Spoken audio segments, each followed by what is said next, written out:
So with all the talk of Vikings cornerbacks, oh, got to get him out of town, and it's all about Xavier Rhodes, cut him and free up $8+ million in cap space. What about Trae Waynes? Yeah, low key under the radar. Trae Waynes played out his 5th-year option last year at $9.069 million. Nice.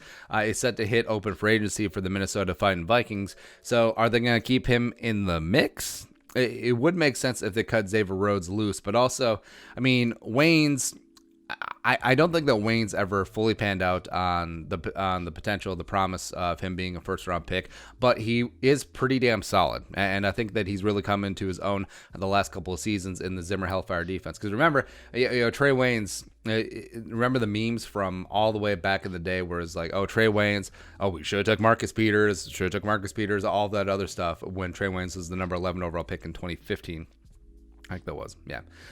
Except Waynes then was eventually just given the job. They're like, hey, Terrence Newman, sit down. Trae Waynes is going to start. But frankly, the last 2 seasons, he's been the Vikings' best outside cornerback. Now, Mackenzie Alexander has been by far the Vikings' best cornerback overall. But the past two seasons, Trae Waynes has outperformed Xavier Rhodes. Now, that doesn't say a lot about Xavier Rhodes, but it frankly does say quite a bit about Trae Waynes, where it has Trae tapped out of his ceiling of potential of just being a solid number 2 cornerback? I think so, but also I think that's fine. But also that's going to have a lot of value in free agency, especially given the state of cornerback play around the league. So the question was, will Trae Waynes be back here in Minnesota? I initially didn't think so, because even though I like Trae Waynes and I respect his game, I didn't think it would be worth the amount of money that he could and potentially should make in free agency. And I think that still may be the case, although a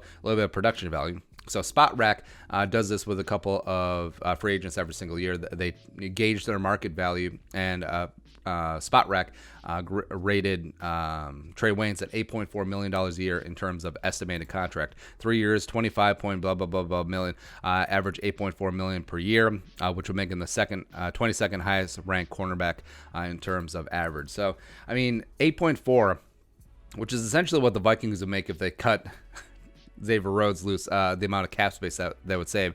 So essentially, you'd be swapping out the Xavier contract to retain Trae Waynes and let Xavier Rhodes go. Now, would most Vikings fans be on board with that?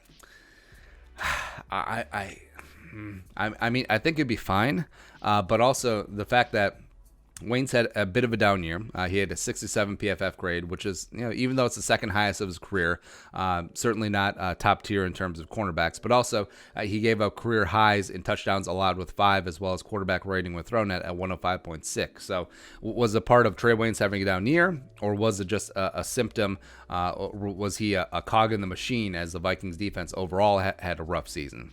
I don't really know. But I think it would be really rough if the Vikings got rid of, Xavier Rhodes, that ship has sailed. I think they're going to cut him either way. But I think it would be rough for the Vikings if they let go Mackenzie Alexander as well as Trae Waynes. That's a lot of institutional knowledge just going out the door. And, Mac played phenomenal. I think he's the best option for slot in 2020. And frankly, Trae Waynes, if you're playing outside and if you're looking to draft a cornerback high, either in the first round or on day 2, and then you put him opposite of Trae Waynes, you're still developing Mike Hughes as he works back from ACL. Mike Hughes didn't look good. As a fervent Mike Hughes supporter, I will fully admit that he did not look good at times last year, as well as Holton Hill. You never really know when that next suspension is coming along. So would it make sense for the Vikings to keep a little bit of stability in that cornerback room and pay Trae Waynes the $8.5 million a year? I still think Mac should be priority 1, and also, frankly, slot cornerback contracts will be less than outside cornerback deals. So I think you could keep Mackenzie Alexander in the fold for about $6.5, $7 million a year. So you got value there, as well as he's a better player. But I mean, if the Vikings do have enough cap space, and there's ways that they can do that, of course, cutting Xavier Rhodes, restructuring a couple players, moving on potentially from Linval Joseph, as well as if they don't resign Everson Griffin. So there could be money to be thrown around here. And I would be okay if they kept Trae Waynes, as well as Mackenzie Alexander, and then went after cornerback high either on day 1 or day 2, and then just try and fix the cornerback room for there. Because if you think about that wouldn't be too bad of a cornerback room. Where yes, you did have to pay up for Waynes and Mack, but you have a young guy coming in, potentially could be your outside starter, or you just have Mike Hughes and Holton Hill compete for that other spot opposite of Trae Waynes. And then also you have Chris Boyd, who is also a person in the mix there. So it could be a spot where I'm not paying $10 million a year for Trae Waynes, but if it comes in around 8.4, 8.5. We could certainly be open for a discussion. But what are your thoughts? Trae Waynes re-signing, being back here in 2020? Let us know in the comments section below. Also, subscribe for daily Vikings takes. If you want to support the work, pull us on the Venmo. Just give us a follow on social media as well. But until next time, Skol, production value.